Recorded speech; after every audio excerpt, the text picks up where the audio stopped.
everybody, and welcome to episode 74 of the This Old Knit podcast. I am your host, Nina, otherwise known as Ine, on Ravelry, Instagram, and Pinterest. And you can find show notes for this episode on the corresponding Ravelry thread in our This Old Knit podcast group. So thank you for joining me. It's been 2 weeks and a little bit extra. But it's a holiday weekend for us here in the United States. It's Memorial Day weekend. So today is actually Memorial Day. And my mom came over yesterday, so I couldn't record then. And Saturday, which is when I usually record, I just didn't feel like it. The kids and my husband went to the gym, and I just wanted to relax and craft a little bit, and so I did that instead. So here I am. We've had a really busy weekend as well because we've been doing a lot of work outside, so our house is still a mess, as it always is, but we have been doing a lot of getting the garden back into shape, and it was not a cold winter at all, which I talked about. We maybe had 2 times where snow was anything more than just a light dusting that melted the next day. So the plants are crazy everywhere, and there is a lot of poison ivy on our property. So removing that is an event. One of us has to be doing it, and then the other one is making sure the children don't come to look at what we're doing, because then they'll get into it.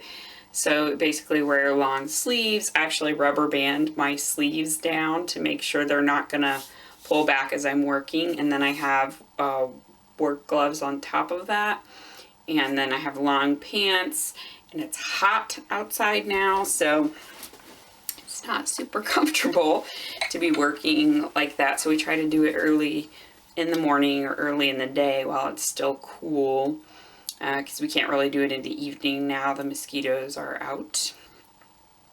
So we spent a couple hours each day doing poison ivy removal, doing weeding, and then we put some boards like around our flower bed that's nearer to the house to kind of just edge it a little bit. So I intended to talk about that at the end, but whatever, I talked about it at the beginning. So yeah, that has been taking up a lot of time, but it's good. It's good. We need to do it. So I have been working on a lot of stuff. I do have one finished object. Crap, I have 2. The other one is downstairs. So I may, I think I'm going to stop between segments so that way if everybody comes home before I'm done recording, I at least have a piece of it done. So when I pause between the segments, I will go and get the other finished object.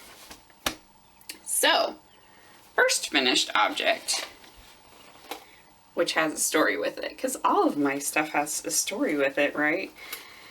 I'm nothing if not interesting. I hope I at least entertain all of you, because this was a really frustrating one.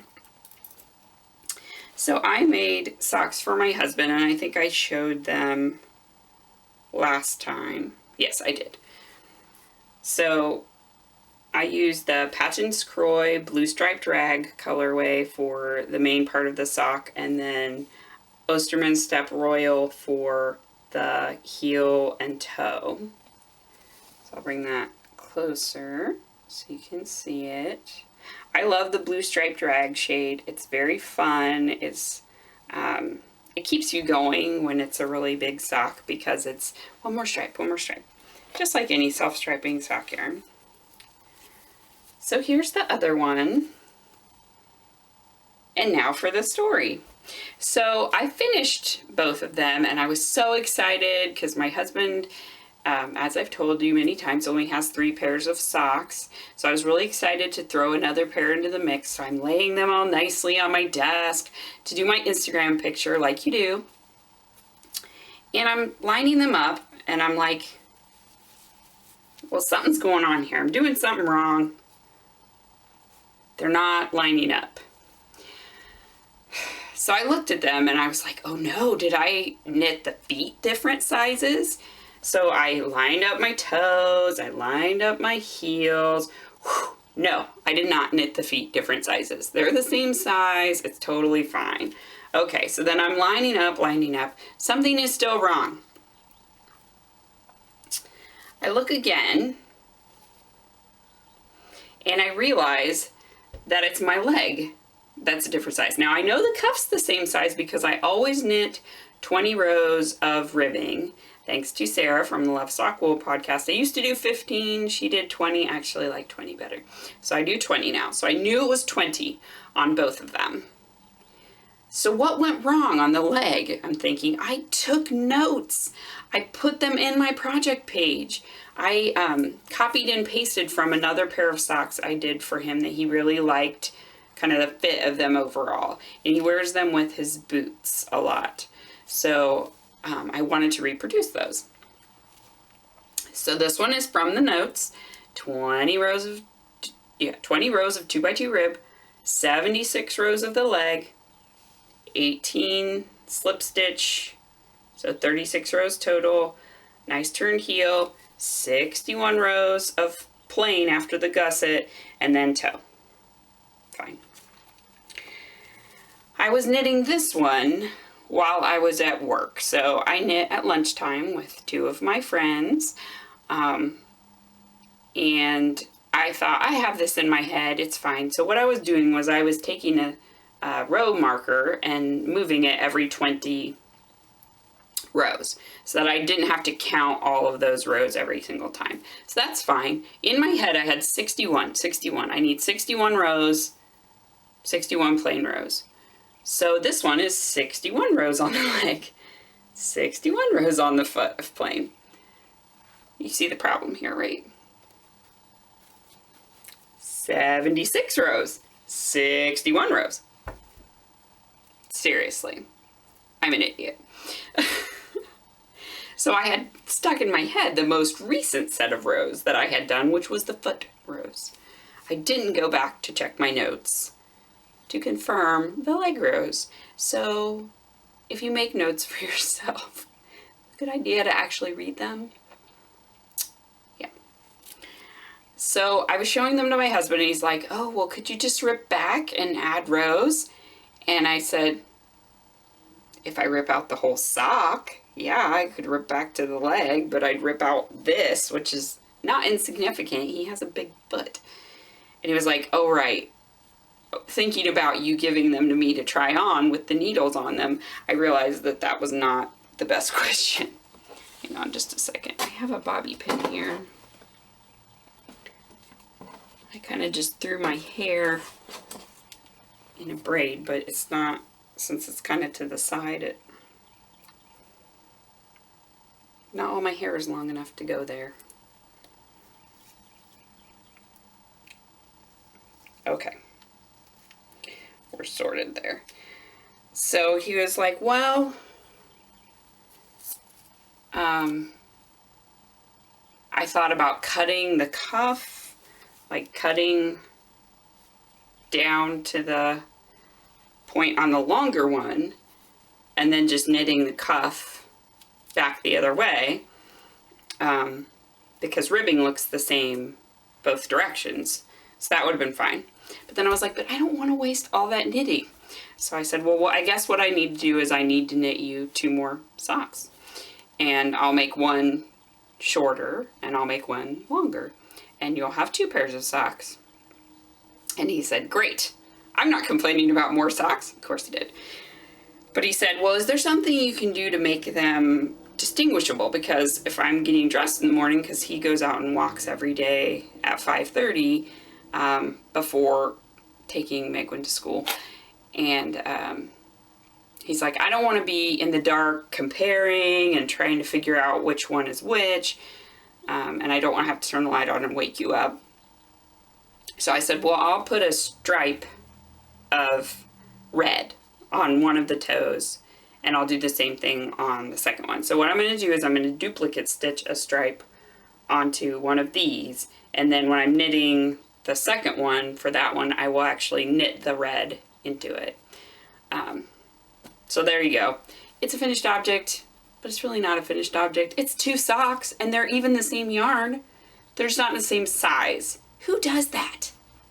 Apparently I do.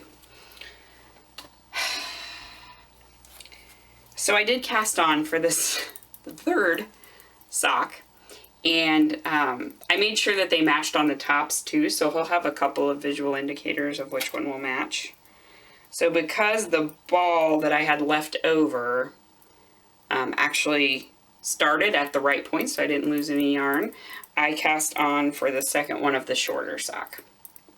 And they pretty much match, so he'll be able to look and visually see that this lighter blue is starting this pair, and then this one I think I'll also do the red stripe on the toe, and then these will just be straight plain. So they start with that medium blue because it has the light blue, the medium blue, and then the navy blue.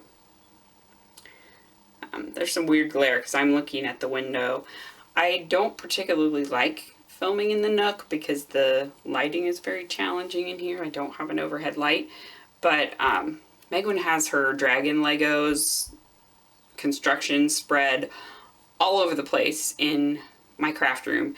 So I had to pick my battles, and I chose to not spend half of my podcasting time making a space to podcast.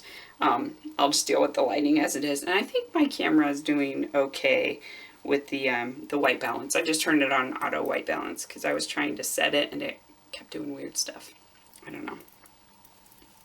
So anyway, that is my set of socks for Josh. Which, I mean, he's fine with it because he's going to get 2 new pairs of socks, which he does need. And luckily I had 4 balls of the blue striped rag because I bought it a long time ago to make a baby sweater for Joshua. And I realized that the stripes weren't big enough to go around the circumference of a sweater and still stay striping. So I just had a bunch of them sitting around. So it's good. Good, good, good. As Bob Ross would say, happy little accident. Okay. Then the next one is a new cast on, I think, since I've shown to you guys. And it's in this bag that I don't use very often because it really is like a sock bag or a single skein project bag. But it is made by Becky, who gathers No Moss on Ravelry. And I really like it.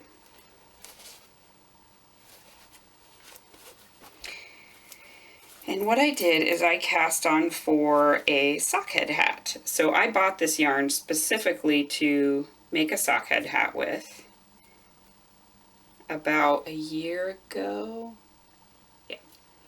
It is the S'mores yarn from No Makers. It's in her yarn that has alpaca in it. I feel like it's Fancy Gnome. I really should have checked. I'm sorry. I did not check. But it has a little bit of alpaca. It's merino alpaca and nylon. And this one was actually a victim of the great mothing of 2016. Yeah, because it happened in the fall. So a lot of moths got into parts of my stash, which sucks. So I washed everything and freeze-dried everything. But this one did get some moth damage. So it's in a few cakes. And I think I have one more small one. So there were only 3 breaks in the yarn, which, counting my blessings, that it wasn't worse. But it's been washed and everything, so it's fine. And I just cast on for a normal sockhead hat. So I work my sockhead hat on 2.75 mil needles, and I don't change needles. The one that I did out of the yarn that Kristen dyed, the Water Sprites colorway, fits perfectly. So I think this is going to be really great. That is my socket hat recipe. So this is what I have so far. So it's supposed to be the marshmallow, the chocolate, and then the graham cracker is the light brown. I'm looking at it on this side because it's a little bit easier to see. Yep. I love it. So it's going to be fun for camping. That's specifically what I'm knitting it for, so I can wear it while I'm camping and eat s'mores. And when we camp, even in the till really the deep summer, it does get cool at night, so it is nice to have just a little hat or something to wear, keep your head warm. Or in the morning when you first wake up and it's still really dewy and stuff, it tends to be a little bit cooler till you get the fire going and things. So that is my s'mores socket hat. And that one is more just one that I kind of pick up whenever. My intention was also to have it for when we actually are going camping, because that would be a great project to work on. It's very easy to pick up and put down, and I don't really need the pattern for it. It's just knitting the ribbing until it's big enough that I can double it over and have a good size brim, and then just knitting a tube until you get to the point where you want to decrease. So that's that. And then I don't have a project in that one. I don't know what I have in here. That's just my Hexie Puff bag. I didn't really need to bring that up here. But it's pretty. Okay, let's see. What do we want to show next? Let's show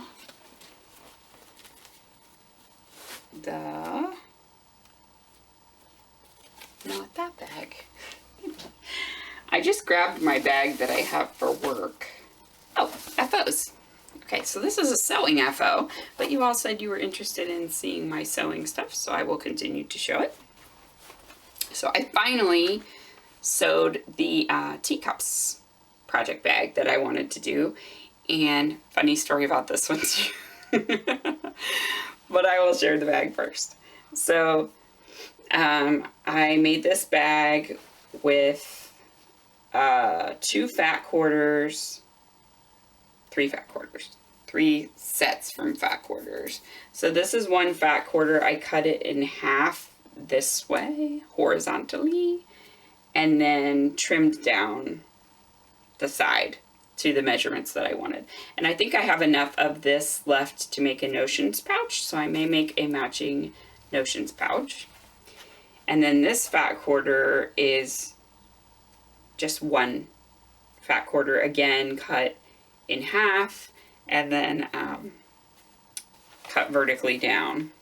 So they're actually, I think, squares, but I ate up some of this one on the bottom because did a boxed bottom. And if I were to do this again, I think I would box it even more drastically, because I would like it to be a bit bigger for the box part. But I didn't really have a good idea because I just drafted this myself, and that's where the story comes in. I used a red zipper, and I did reasonably well with sewing the zipper in straight, which is always a challenge for me. I don't know why, but it is. I always screw up the zipper seams and they're never straight. I took a teeny bit of ribbon that I had left over. This actually was the ribbon that tied the fat quarter together, so I feel good that I used everything. And I made a little zipper pull loop. And then I used this pretty grosgrain ribbon with just coordinating stitching on it, and I sewed that into the side seam for a nice sturdy handle. And inside I put this just polka dot fabric. This is 2 fat quarters, but I happen to have them because a lot of my Christmas fat quarter bundles came with this print, so I think I even have a couple more of these. And it was really super stiff fabric, and it had a weird like coating on it because it came off on my iron when I was ironing this fabric. I had to use iron cleaner to get it off. So because it was so stiff, like stiffer than quilting cotton, it was weird. I did not interface the lining fabric, but I did use heavyweight interfacing on the outer fabrics. And I just interfaced my pieces and then I sew them together. I don't interface them once they're sewn. Yeah, that's basically everything about the bag. Now the story is that while I was measuring, I was using this bag from Kristen as a model because I really liked the size this way of it, the width of it, I guess. But I wanted to make it taller so that it could fit a sweater project, because this one has a really great like 3 skein shawl project in it, and I just wanted to be able to add a few more skeins and have a sweater project in it. So I was measuring it and I added on a 1/2 inch on each side for seam allowance and a 1/2 inch on the top and bottom for seam allowance. And I was measuring, and I cut my pieces, and then I looked at them. I used my cutting mat to measure them because it's really easy to lay it out and rotary cut. I have one of the large like self-healing mats. And then when I finished cutting, I double checked with my ruler to make sure that I had done the cuts appropriately. So when I was measuring with the ruler, I kept coming up an inch shorter than what I had cut with the mat. And it was driving me crazy. I was like, what is going on here? I'm measuring them. I'm being careful. Why am I coming up an inch shorter? And then I was like, well, these are 2 measuring instruments. Surely they are the same measurements. They're calibrated to be the same. An inch is an inch. You can't. And they're not stretchy. So like sometimes measuring tapes can get out of shape. So you shouldn't use them for a super long time. They're going to slowly stretch. So I laid the ruler next to the cutting mat and I was like, okay, they're the same. And then I went to line up my fabric again and I was like, that's the problem. So on mine, there's an outer ruler on the sides, and then there's an inner grid. So that inner grid starts at the 1 inch mark. So I was aligning it with the inner grid square, not the outer ruler square. So of course I was losing an inch. I was cutting the inch off myself like an idiot. So I adjusted and I just made everything an inch smaller. So I had intended for it to be 15 inches wide, and it was actually 13 inches wide, I think, after I cut everything. And I made my seam allowances a little bit thinner. So I think instead of a 1/2 inch, I did, I don't know, the next tick in. So I used the presser foot edge instead of the first hash mark on my little plate. I'm sorry, I know there are terms for these things, but I don't know what they are. So anyway, I used my edge of my presser foot instead of the hash on my plate. And then when I did my top stitching, I used, there's like a little dip on the edge of the presser foot where it boop, pops up. So I went on this side of the boop. This is so technical, so technical. And that's what I used to get my my top stitching to be even. Anyway, it all worked out fine in the end. It is a big enough bag to hold a sweater, so it's actually holding my French toast pullover, which I have not made a lot of progress on. I have been ripping back the row because I need to rip back 2 rows because I overshot my decreases by 2 rows.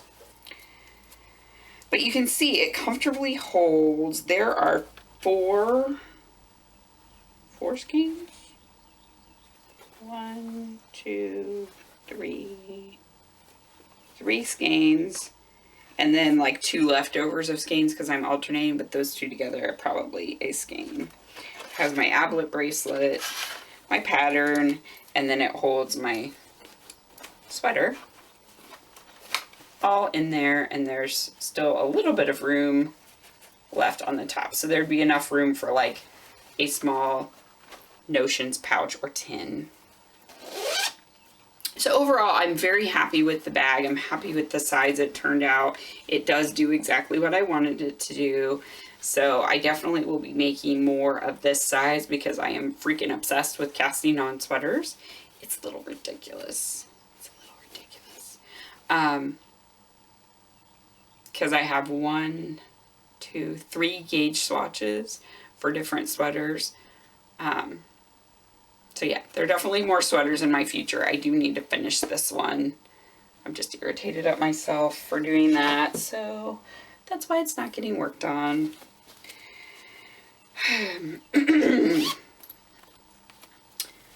So then my next whip, I put a lot of work into my snow melt shawl. So I finished clue 2 and I started clue 3. Yeah. This was clue 1, that's clue 2. Yeah, I started clue 3. I did make 1 error on it, but I think it's totally unnoticeable and fine. I flipped the colors B and C, and I worked another row of color B, and I should have been doing, no, another row of color C, and I should have been doing B. So the next change, I worked an additional row of color B. So I think it's fine. It all works out. And as Kristen said, this shawl is so busy, nobody's going to notice. And I was not ripping out that many stitches. It's like 200 something stitches at this point, each row. So here it is. I love it. Love it so much, you guys. So for those just joining me, this is the Snow Melt Shawl by Helen Stewart of Curious Handmade Designs. I am using 3 colors of yarn. They are all from different dyers. The multicolored is Francophile Knits in the Macaron colorway. I think it's the Chalcette base. It's her just merino nylon. It's not anything fancy. It's her standard sock yarn. The pink is Rose in Madeline Tosh Merino Light, so that one is a singles base. And then the creamy color is Eggnog by No Makers in the House Gnome base. And I'm so happy with my color palette. I love how it's turning out. It's going to be a big, beautiful shawl, and I'm really excited to wear it. And my little narwhal is from Sugar Tots on Etsy, and she's Frosted Betty's on Instagram, and you should totally follow her because her stuff is adorable. She also does yarn, but I've not tried any of her yarn yet. So there you go. So I'm kind of weaving in ends as I go, but I got a little bit behind on the last clue.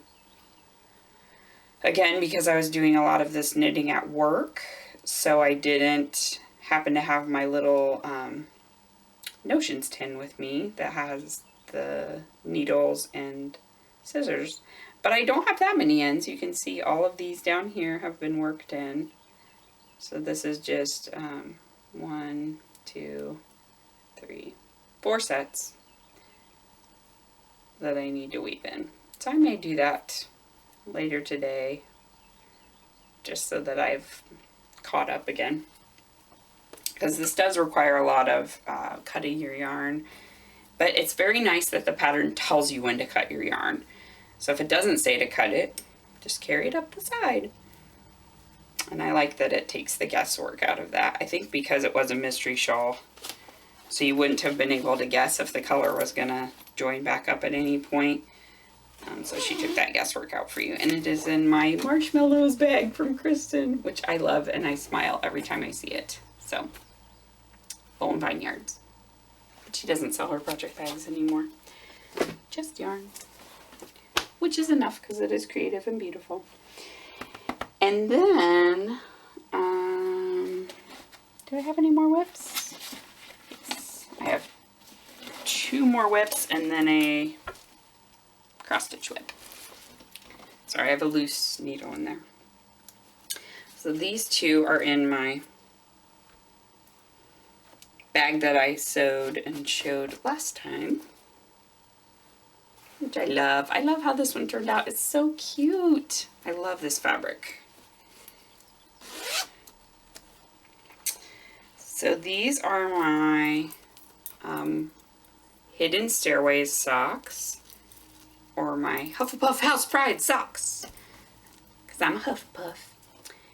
And you can't really see the pattern, but I like how it's making the yarn move around. It's really breaking up the patterning so it's not pooling at all. The yarn I'm using is fiber optic in the Mellow Grello colorway. So it has all these nice golds and buttercup yellows, a little bit of white, and then a dark gray, and then a lighter gray. So this is kind of my version of the Hufflepuff house colors, because I didn't want to make bee socks, which would be true Hufflepuff, yellow and black. I may do some at some point, but that wasn't what I was in the mood for. So the pattern is by Erica Luder, and then I have this cute little snitch marker, just a golden snitch, and that is from Bad Wolf Girl Studios, who has a podcast, Bad Wolf Girl Sits and Knits, and Meg is adorable and fun, and her stuff is great. I have more of it to show in acquisitions.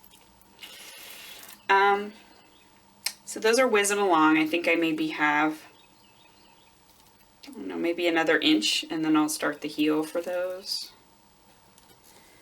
And then the other ones, I don't think I made any progress on those. I didn't. They're socks for the Deputy Headmistress in the Bull and Vine Yarns Club colorway Moonburn. So it was in her last sock yarn club. And I think she's going to have another one pretty soon. So I'm kind of anticipating that. She also has a collaboration she's doing with Primrose Yarn that's going to come out, I think, June 5th. So I'm going to try for that, but there aren't going to be that many kits. So we'll see if I'm fast enough. Okay, so that's it for knitting. And then cross stitch, I did a little bit more on my stitch along of the Sweetest Pie stitch along. And then this one, I found that this little pouch that Kristen sent me in a swap package is perfect for holding my cross stitch notions, which is great. I love corralling all of those together. So see, it holds all of my threads and an extra pack of needles. I think I have scissors in here somewhere. Maybe not. Thought I did. And I like to put all of my threads on, oh I do, I remember what I did now. I like to put all of my threads on a metal ring and on these little plastic bobbins. So I've not finished winding them all, because that does take some time. I'm a little bit particular about making sure that my stuff is perfectly wound. I don't mess around when I do it. But these are nice because you have to ply your yarn if you've never cross stitched before. It comes with 6 plies, and you actually have to separate them depending on what stitch count of material you're using. So I am right now using 28 count linen, which is the equivalent of 14 count Aida cloth. And so I use 3, or for our European friends, 3, with the thumb. So I use 3 strands, and then you've got these other 3 strands that you have cut but you are not using. So I wind them back onto the bobbin. So you can see on that one, for example, there's this extra thing laying out. And because I wind them really neatly, I can really quickly tell that I've already got a cut piece of thread. The hand-dyed ones, I haven't figured out what to do with those because I also use these little stickers. You can get them at Joann's. They come like this. So this is a book of all of the DMC floss color numbers.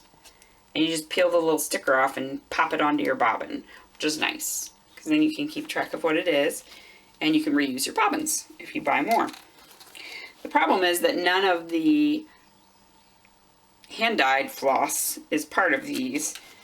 So my hand-dyed floss for right now is just on this little, this is what it comes on. It's on this little cardboard card, and this one is Weeks Dye Works. It's Robin's Egg. There's, I think, 5 or 6 colors of Weeks Dye Works that's used in this picture. And then I also put my puppy snips, or little snips from my the Sexy Knitter tin, just onto this ring, which is great. So now I have a little pair of scissors with me at all times. So I actually do have scissors in here. I just forgot that I did that instead of having the little like stork scissors, the standard ones that you see for crafting. I have a couple pairs of those too. That was a lot about my notions. As usual, I'm tangenting. Sorry. It's a tangential podcast. So I'm using a Q-snap, which my lovely friend Andrea gave to me because she doesn't really like them, but I love them. I think they're great, and they don't hurt my hands to grab. Like the hoops actually tend to hurt my hands. I don't know why. Maybe because I can't hold them straight. I kind of, you know, you're curving your hand to hold a curve. So for very long periods of stitching, I end up getting a really bad cramp in my left hand.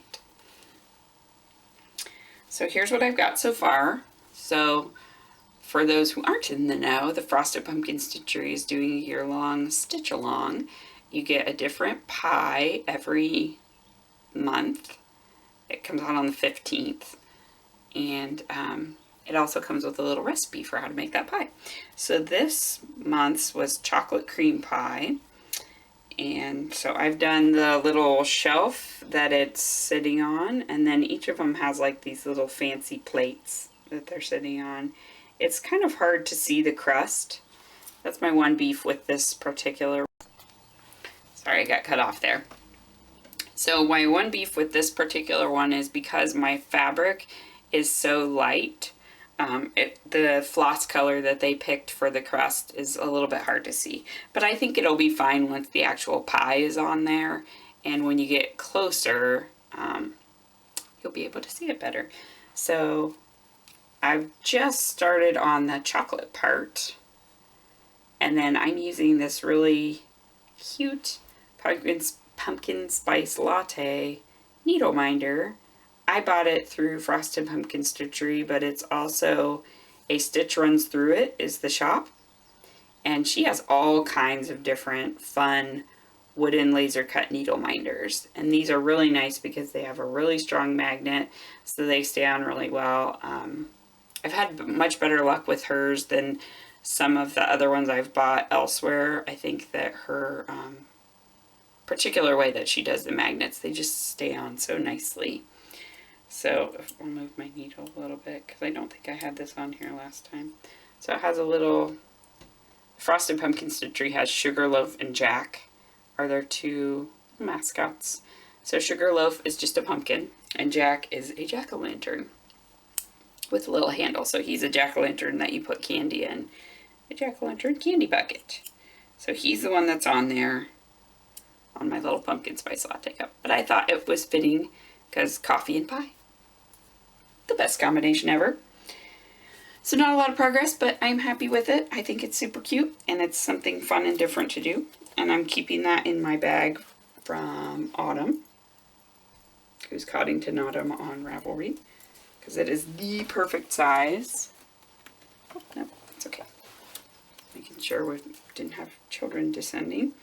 It is the perfect size for having my Q-snap in, because you can see I've got this much extra on it. holds my little notions pouch so nicely. So that is that. So that is all of my whips. And then, like I said, I've got a couple of things planned. Oh, I'm sorry, my nose is so itchy. So I finished Megwin's Fleur Delacour socks, and that is what, I think I'll just show it next time because I don't really feel like going and getting them.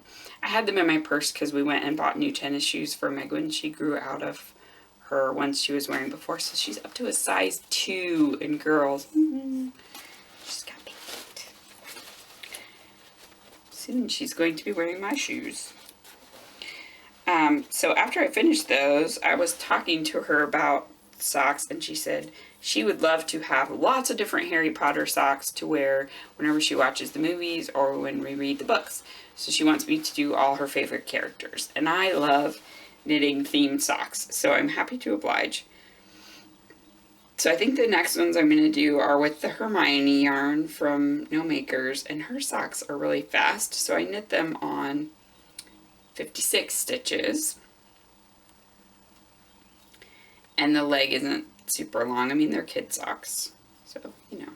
So I'm going to do the Hermione in House Gnome, and then I had leftovers from her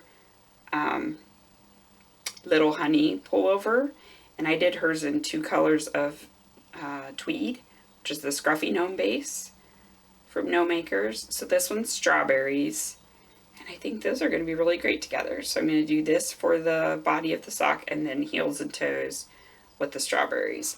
And that will give me enough yarn so that I can also make a pair of Hermione socks for myself. So that'll be fun. We'll have matching socks, and she was excited about that. So that is one pair of Harry Potter socks. She also said she wants Ron socks, Dobby socks, Fred and George socks, and Harry Potter socks. Now, Amanda does not dye a Harry Potter colorway. She does all of the side characters, but she doesn't do a Harry color. So I'm going to have to come up with that one on my own. But Megwin said something black for his hair with green for his eyes, and I think she said brown for his broomstick. So I'm going to see what I can do. Or she said with red and gold for Gryffindor colors. So I'm going to see if I can find something like that. I don't dye yarn. I don't really have any interest in dyeing yarn. You all do such a fabulous job. I will let you do it, and I will pay you. So sometime I gotta find a Harry Potter colorway. But that's further down the road. I have plenty to keep me busy right now. So that kind of segues really well into acquisitions. And I have a lot of acquisitions this week. I'm sorry, I tried to get everything out of bags, and there's one thing I forgot to take out of a bag. Because my camera is really terrible with crinkling, so I did get all of my yarn out of bags, but I forgot to take one piece of fabric out of the bag.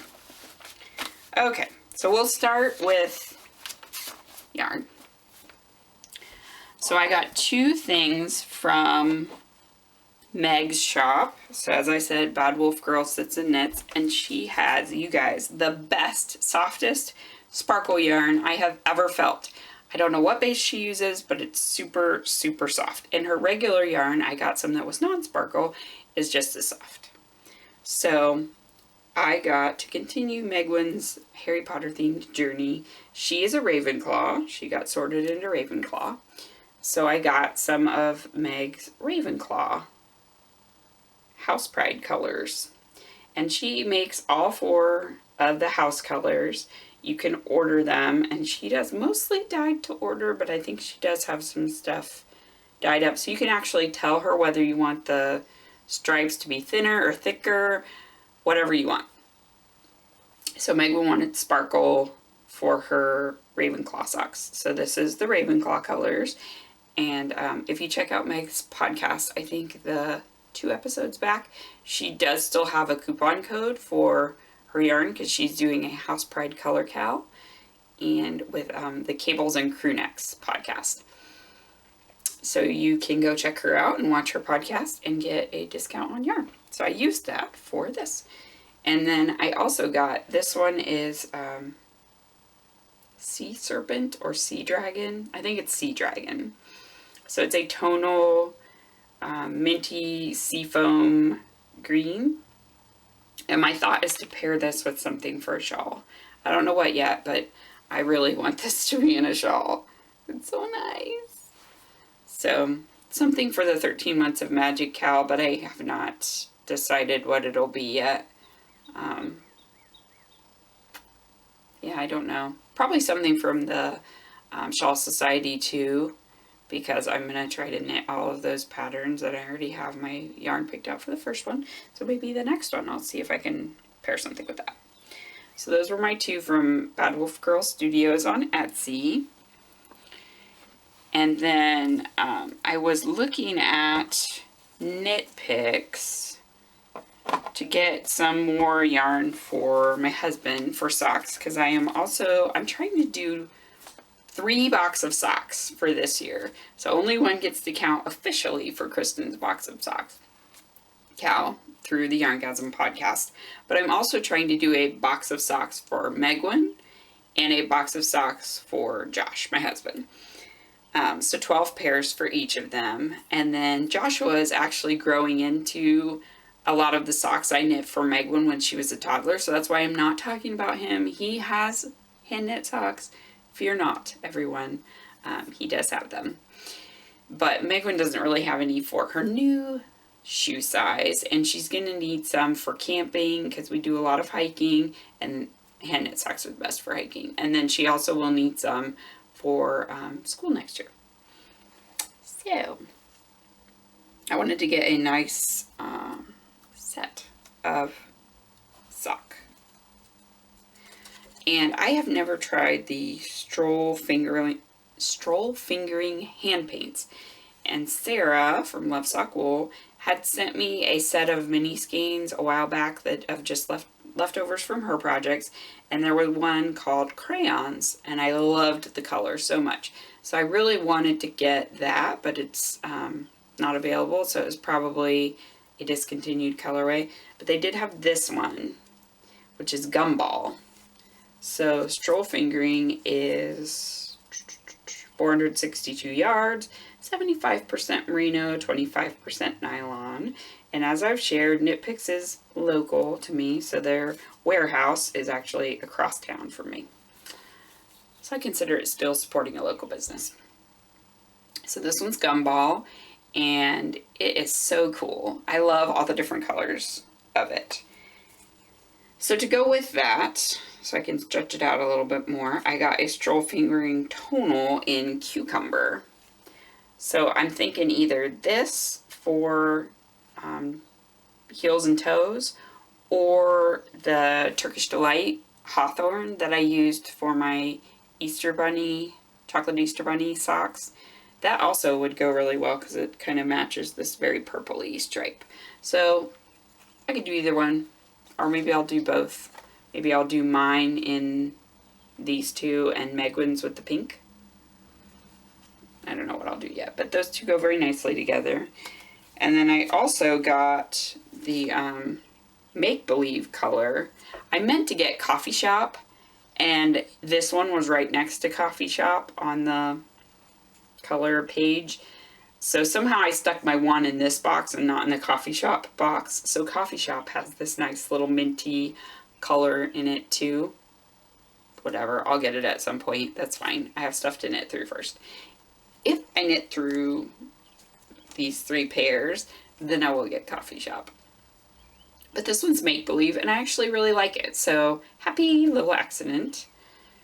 And it matches this too, so I can also use this for heels and toes. So that was okay. And this one reminds me of colors that my friend Andrea would like. These are very much her colors. The green, purple, gray combo. And then the last one I got is Red-winged Blackbird. And I thought, so red-winged blackbirds are birds that are native to Ohio. I don't know where else they are. I'm sure that they migrate around, but they are blackbirds with like a stripe of color on their wings. They're really pretty, very striking. They were one of my favorite birds when I was growing up. I just thought they were so fancy. So they have, I think, red and yellow stripes. So I thought this was going to have red and more of that yellow. But when I got it, I don't know, I probably didn't look at the picture. It has red and pink with black, which is fine, but I meant to use this for my husband. So I wasn't sure what he would think of the pink. He does like pink and he wears pink, but I didn't know if he'd want socks with pink stripes on them. And he said, I'd totally wear that. He's like, what are people going to do at the gym? Make fun of me? And then I will deadlift 350 pounds and go, what? I love my husband. He's great. So he does want me to make socks for him out of this. So it is, as I said, the stroll fingering hand paints in red-winged blackbird. But don't look for a red-winged blackbird with pink stripes on its wings. You will not find it. You will not. Maybe I will insert a picture for my international viewers that have never seen a red-winged blackbird before, because they're very pretty. I'll insert it here.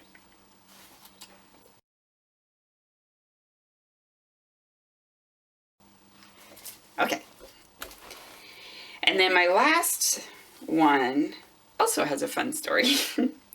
So Shannon, who is the Yard at Home mom, had a couple different colors she was showing on Instagram. And I saw this one and I was like, when is it going to be in the shop? Because I want it so much. And it is called That's Not Lake Minnetonka. And so it's purple and white tonal. And this is her 75-25 merino nylon, 463 yards. I have one other skein of yarn in this base, which I also haven't knit with. It's Candy Cane Coffee. I'm actually saving it for Sarah from Love Sock Wool does the 12 Socks of Christmas every year. So I'm saving it to knit for that knit along. So this one, she did like dye to order. So I ordered this, and while she was making my skein, there was actually a mistake. So this has some speckles of orange on it. I don't know if it's going to focus enough for you to see it, but right in there is one of said types of speckles. It's a very neat color. I really like it. I don't know what I'm going to do with it, but I like it. It's either going to be a shawl or socks or a hat. Or mittens. I don't know. So while she was dyeing it, this happened. And she posted it on Instagram and she said, Ine, this came out when I was trying to dye your skein, but I think I like it. So I'm going to keep it. Does anybody have a suggestion for a name? And I said, Cheetos and grape soda. Thinking of slumber parties that I used to have where you just eat lots of disgusting stuff and it's really fun. And I said, this is clearly why I'm not allowed to name colorways, because Cheetos and grape soda is a terrible name for yarn. So then I said, well, how about Gilmore movie night? Because the Gilmore Girls, that's a thing that Rory and Lorelai do. They have movie night and they go and rent movies and they get a whole bunch of disgusting junk food and they eat it until they're sick. So I thought, well, Cheetos and grape soda is something that Lorelai and Rory would totally do while they're watching movies. And she was like, sold! So she named it Gilmore Girls movie night. But on mine, she put in parentheses, Cheetos and grape soda. And I was like, okay, tell me when that's going to be in the shop, because now I have to have it because I named it. And she sent me a message and said, don't you dare order one, because there may or may not be one in your package with your That's not Lake Minnetonka. So she sent me this skein. So thank you so much. You're a total sweetie, and I love your stuff. You're so creative and unique and wonderful. And don't ever change. So, yeah. So I have these two. I don't think I will knit them together into anything because that would be crazy. But these will make an amazing pair of socks. And I really hope that they reboot the Gilmore Girls series because they did the 4-parter and it ended on a cliffhanger, and I really want more Gilmore Girls because it's so much fun. I love it, love it, love it. So fingers crossed. If they reboot the series, I will have a pair of socks to wear while I watch New Gilmore Girls. So that is the last of my yarn acquisitions. Seriously, people, I have a problem. I don't have a problem though, because I have started up my stash tracking thread. So if you guys want to participate, and please, no pressure, you don't have to, but this is something I do just to keep track of myself. I have the yarn stash I want to have, basically. It's the size that I want it to be. It's not overwhelming. It's enough to be fun and creative, and I love going and visiting it. Every time that I go to my yarn stash and just screw around with organizing it, I come up with like a million things I want to cast on. So that is the size of stash that I want to have. So I aim for stash neutrality. I never really buy into the stashing down notion, but since I have the size stash that I want to have, I like to make sure that whatever I'm knitting out is more or the same. Really, I want to go for the same, right? Because I have the stash I want to have. It is the same as what I'm taking in. And I'm really going for, at this point, stash turnover, because the stuff that I have when I started knitting is very different in style than what I knit on today. So I have a lot of worsted, for example. I don't really knit with worsted anymore. I knit a lot more with DK, Sport, and fingering. So I need to do stuff that's going to consume that worsted. I also have bulky. I think I have 2 sweater quantities of bulky yarn and 1 of super bulky, which we talked about on the last podcast. And I did frog that sweater, and I have everything all together, and I think I'm going to make a blanket with it. So I definitely want to get all of that stuff out of my stash. And then I have a lot of commercially dyed yarn, and I'm tending to use a lot more hand-dyed yarn because I really want to support all of these amazing makers that we have in our community. And I really like the way hand-dyed yarn looks. It makes a very unique finished object. That doesn't mean there's anything wrong with commercial yarn. There's not. I will always have some in my stash, like Patton's Croy. It's great for my husband's socks. He's super hard on his socks. It's a really good yarn for him. Same for the kids. I prefer to use commercial yarn on their stuff. I do use some hand-dyed. So like I said, I did make Megwin's Little Honey out of No Makers. I have a, what is it? The Gramps cardigan. I have a Gramps cardigan planned for Joshua out of Mad Tosh. But I also like to mix in some everyday sweaters for them that are more rough and tumble. So I tend to think that the commercially dyed yarn is the perfect fit for that. So anyway, long-winded way to say, if you want to join me in the stash tracking, all I do is I count, if I used a ball, I count that ball as out. I count it as a skein out, even if I don't use the whole skein, because the remainder will probably be used for a scrap project, and I'm just not gonna, I don't want to keep it down to grams. I won't do it then. It will be too much for me and I won't do it, but you might like to keep how many grams or yards that you've knit out, or meters. That doesn't work for me. So I just count it as skeins out if I have used the majority of that skein.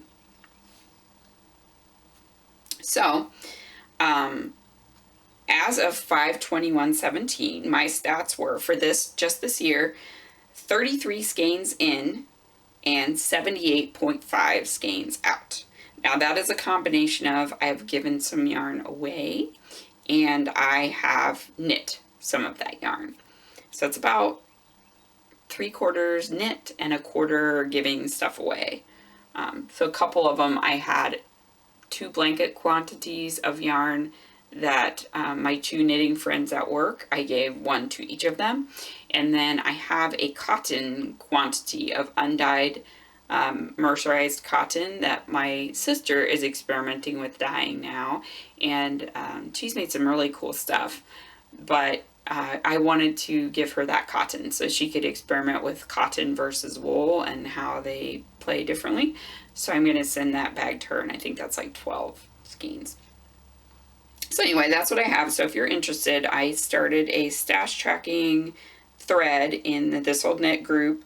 I have a link to my Google Docs. I just use Google Sheets, and you'll see it's really basic. I just have a plus column, a minus column, a sum at the bottom, and then I put like little notes. I don't even separate out, like I'm not gonna have an entry for this skein and an entry for this skein. I just have all of the stuff together. If I bought it together, I just log it together. So those Knit Picks ones are not on there, but the Yarn at Home Mom are, because I pre-ordered those and they take a couple weeks to get here. So that's my stash tracking. So again, I only added in 4 more skeins, but I'm still in the negative. So fabric is the other thing that is my acquisition. So my mom came over to visit yesterday and we went to the craft store. The intent was to get some art supplies for my son because he turned 3 at the beginning of May. And she hadn't seen him since his birthday. So he's really into art. So we just got a bunch of different art supplies for him. But I also got fabric to make some things. And then she got some fabric to make like some pillowcases and stuff for the kids. So they can have fun pillowcases. So as I was walking through the quilting cotton, I saw this super fun flannel. That's llamas. It's so cute, you guys. Oh my god. So I have some really worn out like pajama pants. And I really need to make some new ones because they're pretty bad. So my mom got this for me, so thanks, Mom. And she also was looking at patterns for me because I was trying to keep Joshua busy because he wasn't very happy about being in the cart. So she found this pattern, which is just a quick sew pattern. Very basic pajama pants pattern and also shorts. And I might use the shorts actually for just some everyday shorts. Because I also need some shorts to wear around for camping, and I did get some material, so I'll show you that later. So this will be enough for pajama pants for me, and I think it's 3 yards, 2 or 3 yards that Mom got. My particular size for the pants calls for 2 5/8 yards. It might be even 3.5 yards that she said is in here. So anyway, I think there's going to be enough to make pajama pants for Joshua or Megwin. Probably Joshua. I don't think there'll be enough for Megwin, but that's okay. She prefers nightgowns anyway. So I think it'll be really cute little pajama shorts for Joshua. So that's one thing. And then Megwin got more pattern for her American Girl doll. I don't really want to make doll clothes, but that's fine. I will. And then I got this print for a dress for Megwin, like a sundress. She really liked this one. She loved the colors and that it was stamps. And this was designed in Ohio, Hudson, Ohio. So that's fun. We got these all at Joann's. So this is the buttercream company line. They also make yarn. They have a buttercream yarn line. And then we got this one, which Megan was super psyched about. She loves space.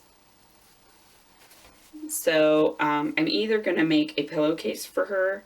So I got a yard of this. So I'll either make a pillowcase or I might make a skirt because I think it would be a really cool skirt. And then whatever's left I will use for project bag. And then I got this one. It's sloths. Oh my god. I can't even, you guys. I can't even. She was really excited about that one. And then this one is for project bag. So it is Somewhere Beyond the Sea, and it has this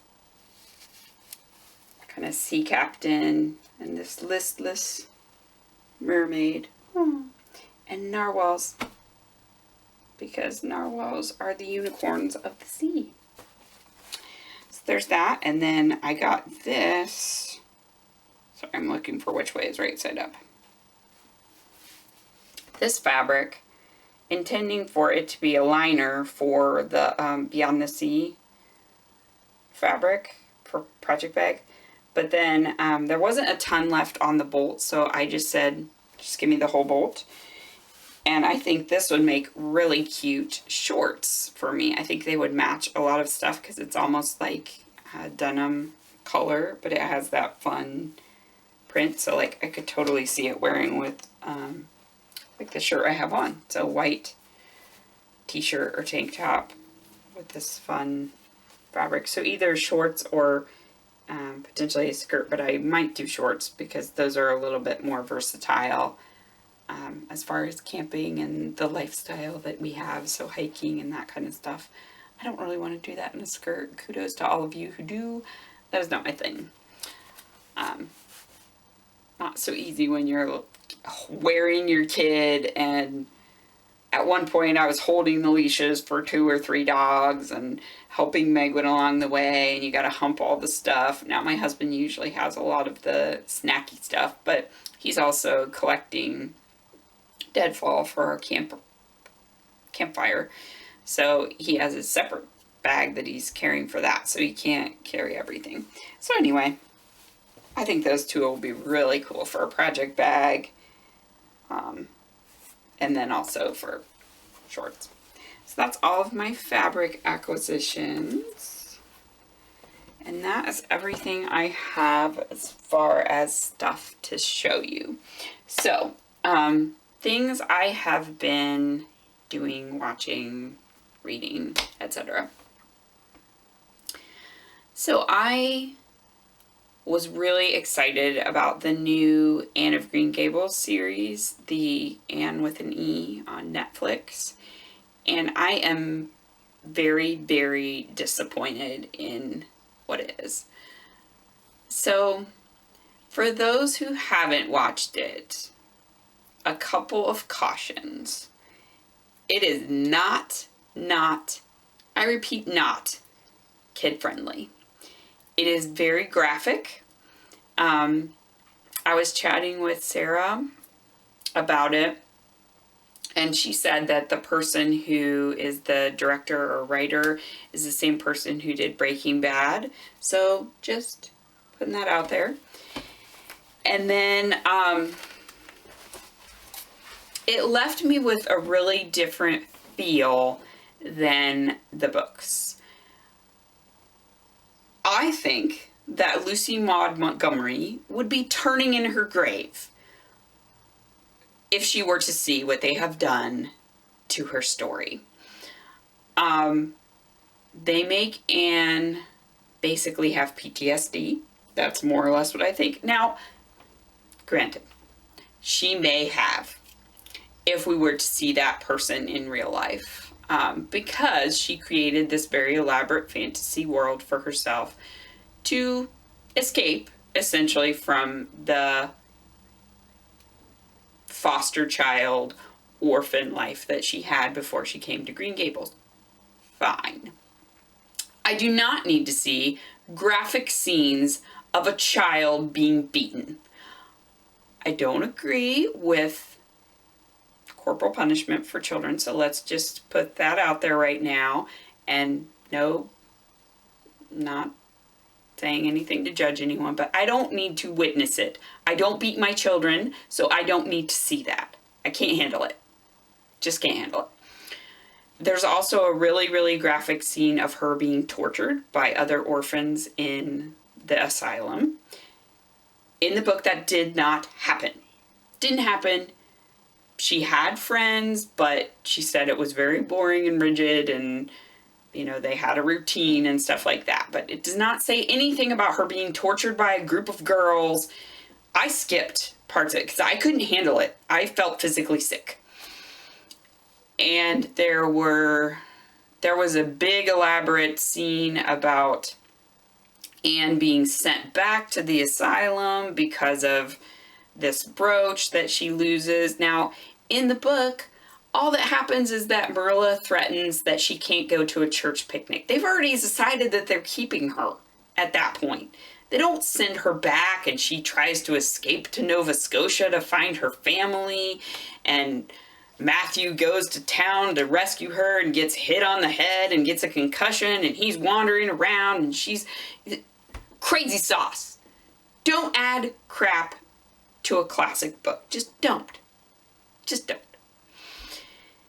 And finally, when Matthew's condition deteriorates, because he has a heart condition, that's the whole reason why they want to go and get an orphan anyways, because they want someone to help with the farm work.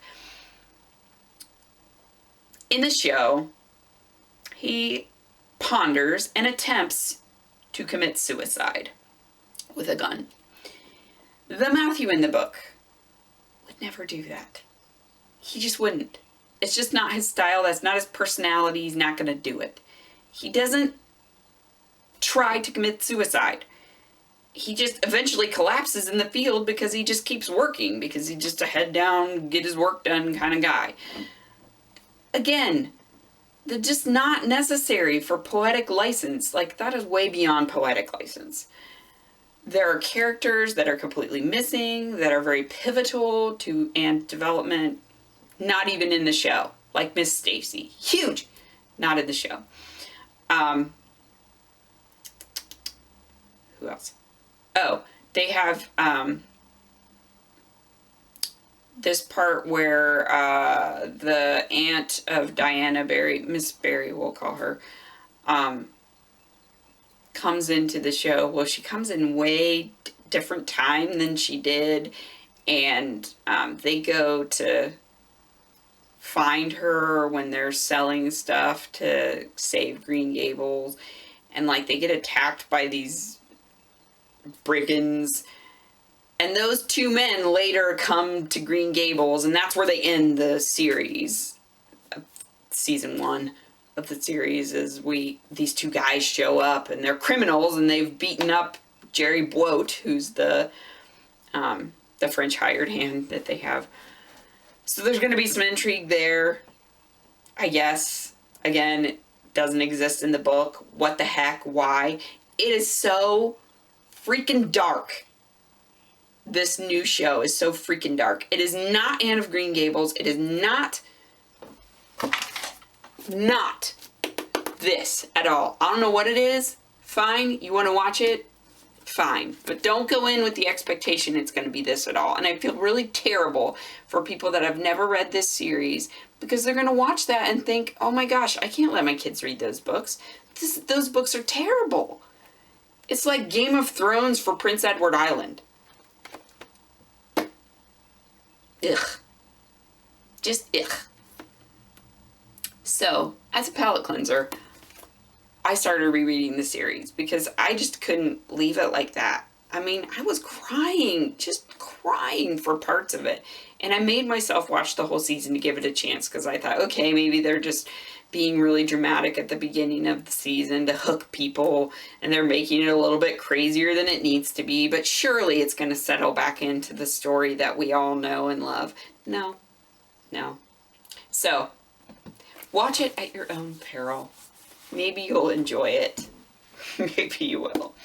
I will put a disclaimer at the beginning of this, because this is like the Anne with an E rant, and I just had to get it out there, so it's very cathartic. Thank you for listening to me. So my last acquisition is that I bought the whole series with Megan Follows. So there's Anne of Green Gables and Anne of Green Gables, the sequel, which is basically covering kind of Anne of Avonlea, Anne of the Island period, mushed together. And then it stops. The story stops. They didn't go on to do, they didn't go on to cover Anne of Windy Poplars, which is the next one, and then Anne's House of Dreams, which is my favorite one in the series. So those have never been made into a movie or a series. And that was what I was kind of hoping, is that Anne with an E would go all the way up through Anne's lifetime, at least through when she had kids, because I think that's a really fun transition to see. But now I don't care, because I'm not going to watch any more of that series. I really hope that it doesn't continue. But I'm going to watch the Anne that Megan Follows plays, because she will always be Anne to me. My sister agrees with me. And many people on Instagram actually agreed with me as well, that they did not like the new series. I think there was one person out of all the commenters that liked it. And as I said, like, if you take it by itself and don't try to tie it to this, you probably would like it. I mean, it's a compelling story. It's just that I went in expecting it to be Anne of Green Gables, and it wasn't. It's something else. It's Game of Thrones for Prince Edward Island. So that's that. So I'm going to be watching that, but it was actually on back order, so maybe more people than me went ugh, and decided to watch the first miniseries. So I'm doing that. I'm rereading the books. I also got Harry Potter and the Cursed Child, because I haven't read it.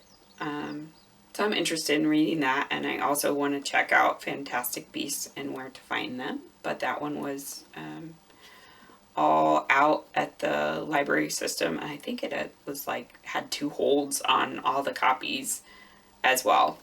So it's probably going to be a while before I read that one, or I may just break down and buy that one. But since it's summer, we tend to do a lot of trips to the library. So every week we try to go, and we get probably like 20 books. Megan's already read through all the books that I got for her. I got a nonfiction dinosaurs one, which was so cute. She was doing research, and she wrote all the stuff out of interesting things she found. And then I got a graphic novel for her that was it's the Bad Guys series. So it's a bunch of different villains. There's a shark guy, a tarantula, and something else, and they actually end up doing good things. But those are kind of fun. She really likes the Captain Underpants series as well, so it was in the same vein as Captain Underpants. And she read through that in 30 minutes. So we definitely need to go and get new ones, but today's a holiday, so they're going to be closed. I think that's pretty much it, because I did the gardening part on the front half of the episode. I'm probably going to wash all of my fabric today and maybe try to get stuff ready to sew later. I ordered some sewable Swedish tracing paper. I heard about that on the Yarn Hoarder podcast, so I'm excited to try that out. So I'm going to use that for some sizing for these different things I want to attempt, so that I can sew that first and not mess up my nice fabric. And I think that's it. So, I will leave you all now, and I will see you in 2 weeks. Knit along we have going, the only one is the Random Fandom Cow, so I'm starting to see a little activity on that one. It seems like it's not as popular of a knit along as some other ones we've done. But it's for 3 months, so we'll see what happens. But if you guys want to do something different and it's just not doing it for you, please let me know in the comments, the thread comments, because that's fine. We'll switch it to be something else. I'll just make it be for 1 month, and we'll start a new knit along. So yeah, just let me know if it's not really your thing and you would like to do a different knit along. Just give me some suggestions for what you might like to do instead, and we can change it up. So until next time, have a great 2 weeks, and spend some time doing the things you love, and I will talk to you later. All right, bye everybody. I know. I'll pull you up. Pull me. Then I'll go back down so I can call on you. Pull me.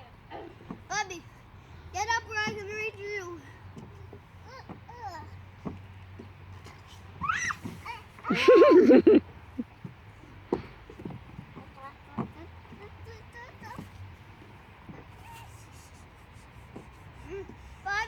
climb up higher. You can do it, buddy. I got him. Thanks.